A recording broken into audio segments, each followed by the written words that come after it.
We've known for years that we have a ruling class, as author Angelo Codevilla dubbed it, which looks out for its own interests. We also know that members of the ruling class despise the rest of us. Former President Barack Obama was responsible for the term bitter clingers when he referenced small-town dwellers as bitter people who cling to their guns and their religion. Ruling class spokeswoman Hillary Clinton infamously referred to Trump supporters during the 2016 presidential campaign as a basket of deplorables, not to be outdone by her own condescension. She doubled down on her criticisms while traveling in India last week, explaining that married women didn't vote for her for president because they caved to pressure from the men in their lives, a baldly specious claim that her shills in the press were only too happy to echo. But their duplicity has sunk to new depths. We see daily that laws that apply to the rest of us do not apply to them. Obama's first Attorney General, Eric Holder, was held in both civil and criminal contempt for refusing to comply with congressional subpoenas. Obama's Justice Department declined to prosecute on grounds of executive privilege.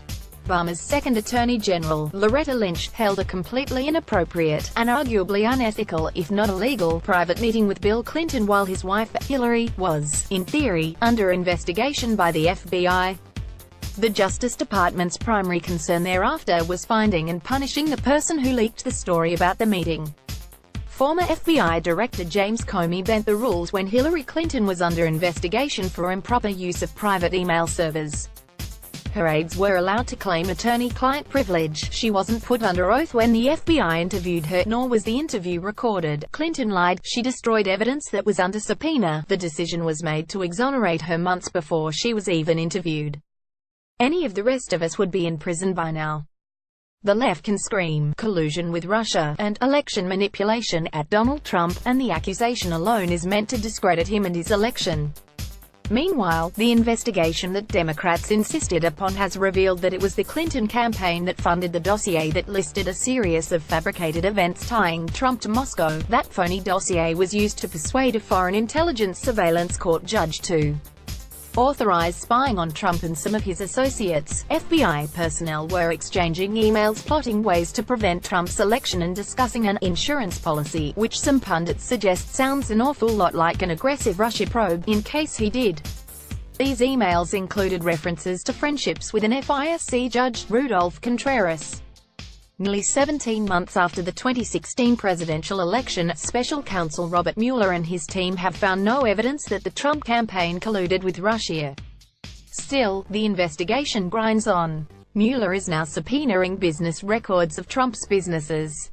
Meanwhile, the millions of dollars that flowed into the Clinton Foundation's coffers from foreign nationals, including Russians, while Hillary Clinton was Secretary of State, is poo-pooed as insignificant.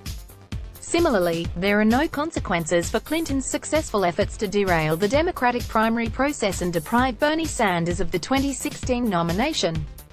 But we're all supposed to freak out because of Trump's alleged affairs with large-breasted porn stars and Playboy bunnies. Yawn. Democrats dispensed with such niceties as strong moral character in political candidates decades ago. Hello, Ted Kennedy? Bill Clinton? It's just sex, remember? And as I've noted before, the GOP candidate in 2012 was the moral and faithful Mitt Romney. The left promptly went into full-blown deceit mode, painting him as a killer of cancer victims and a tax fraud. Those were all lies, and the Democrats knew it, but again, the rules are different for them. When called out on the deceit, then Senate Majority Leader Harry Reid said smugly, "Romney didn't win, did he?" Now we see these same dynamics playing out with use of data collected by social media Leviathan Facebook by political campaigns.